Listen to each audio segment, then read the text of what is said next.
Ladies and gentleman, काजू number 8 और काजू नंबर 9 ऑलमोस्ट 400 सालों से एक दूसरे के साथ फाइट कर रहे हैं। लेकिन क्यों काजू नंबर 8 400 सालों से इंसानों को प्रोटेक्ट करके सभी काजू को मारने की कोशिश कर रहा है? क्योंकि काजू नंबर 8 बना है इंसानों की हेट रेट और काजू को मारने की चाहत से। आखिर इंसानों की इमोशन से काजू नंबर 8 बना कैसे? तो इसे समझने के लिए हमें सबसे पहले ये जानना होगा आखिर ये काजू आते कहाँ से, और इसका आंसर है द ओशन। और मैं ऐसा इसलिए नहीं कह रहा हूँ क्योंकि गॉडजिला समुद्र के अंदर से आता है और वो एक काजू है। मेरे पास कुछ ऐसे प्रूफ है जो इस थ्योरी को 99% कन्फर्म करता है सभी काजू समुद्र से आते हैं। चैप्टर 58 में काजू डिफेंस फोर्स नंबर 9 की बेस को ढूंढ निकलते हैं, जो कि है फिलीपीन सी प्लेट और यूरेशियन सी प्लेट के पास। ये जगह बहुत ही ज्यादा खास है क्योंकि यहाँ पे 3 टेक्टोनिक प्लेट एग्जिस्ट करते हैं। जैसा कि हम सभी जानते हैं, टेक्टोनिक प्लेट जब आपस में टकराता है तब भूकंप होता है, और यही भूकंप जब समुद्र के अंदर होता है तब हमें सुनामी देखने मिलता है। और सुनामी की डेंजर रेटिंग और काजू की पावर स्केलिंग सिस्टम काफी ज्यादा सिमिलर है। काजू डिफेंस फोर्स थियोराइज करते हैं फिलीपीन सी प्लेट और यूरेशियन सी प्लेट जब आपस में टकराते हैं तब इनकी टकराने के फ्रिक्शन से जो एनर्जी क्रिएट होता है इससे आसपास के प्लांट्स और एनिमल काजू में बदलते हैं, जो कि 100% सच नहीं है। वेल यू सी, काजू नंबर 8 के ऑथर नाओया मासुमोटो का ये स्टोरी लिखने को वन ऑफ द इंस्पिरेशन है पैसिफिक रिम। इस सीरीज के अंदर काजू समुद्र के अंदर से आते हैं। समुद्र के अंदर एक पोर्टल है जो काजू वर्ल्ड को ह्यूमन वर्ल्ड के साथ कनेक्ट करता है, और ये चीज ऑलमोस्ट सभी काजू यूनिवर्स में सिमिलर है। और इसी पोर्टल से आज से करीब 500 साल पहले काजू नंबर 9 ह्यूमन वर्ल्ड में आया था। काजू नंबर 9 पहले इतना ज्यादा ताकतवर नहीं था, लेकिन वो बाकी सभी काजू से बहुत ही ज्यादा इंटेलिजेंट था। इसीलिए सरवाइव करने के लिए वो इंसानों को ऑब्जर्व करना शुरू करता है, इंसान कैसे अपनी डे टू डे लाइफ जीते हैं।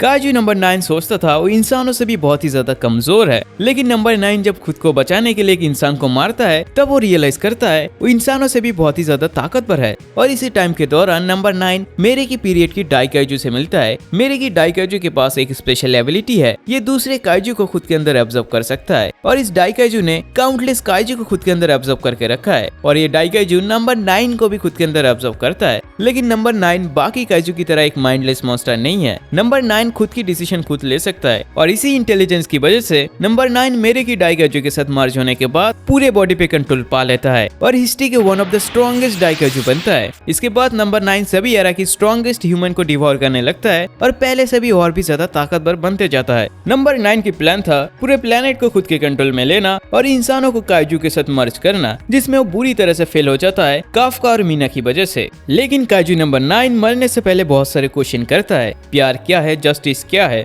नंबर 9 ह्यूमन इमोशन को समझना चाहता था। डीप डाउन नंबर 9 एक इंसान की तरह बनना चाहता था। लेकिन इन सभी क्वेश्चन में से सबसे इंपॉर्टेंट क्वेश्चन ये था, क्या तुम एक इंसान को काजू बना सकते हो अगर तुम उसे फॉल्ट एनर्जी के साथ एक्सपोज करो? शायद हाँ, और ऐसे ही काजू नंबर 8 बना है। So what is fault energy? Fault energy को तुम बेसिकली रेडिएशन की तरह समझ सकते हो, जिसे हर एक काजू अपनी बॉडी से नेचुरली प्रोड्यूस करता है। जैसा कि हम जानते हैं, काजू डिफेंस फोर्स काजू टिश्यू से बने हुए वेपन इस्तेमाल करते हैं। एक स्पेशल सूट की मदद से ये लोग काजू सेल से बॉन्डिंग करते हैं और एक डाई काजू की पावर लेवल तक पहुंच सकते हैं। लेकिन मेरे की पीरियड में समुराइज के पास इतनी एडवांस टेक्नोलॉजी नहीं था, लेकिन फिर भी ये लोग पैरासिटिक काजू टिश्यू से बने हुए वेपन और आर्मर इस्तेमाल करते थे। टेक्नोलॉजी एडवांस नहीं होने के कारण ये लोग पैरासिटिक काजू टिश्यू से इतनी ज्यादा एनर्जी हार्नेस नहीं कर पाते थे। लेकिन पैरासिटिक काजू टिश्यू से डायरेक्टली बॉन्ड करने की वजह से ये लोग फॉल्ट एनर्जी के साथ एक्सपोज होते हैं और इनकी बॉडी के अंदर की सेल म्यूटेट होता है। मेरे की पीरियड में समुराई काजू नंबर 9 से फाइट किए थे और इस फाइट में हिस्ट्री में सबसे ज्यादा लोग मरे थे, और इन सभी मरे हुए समुराई की म्यूटेटेड सेल आपस में मर्ज होके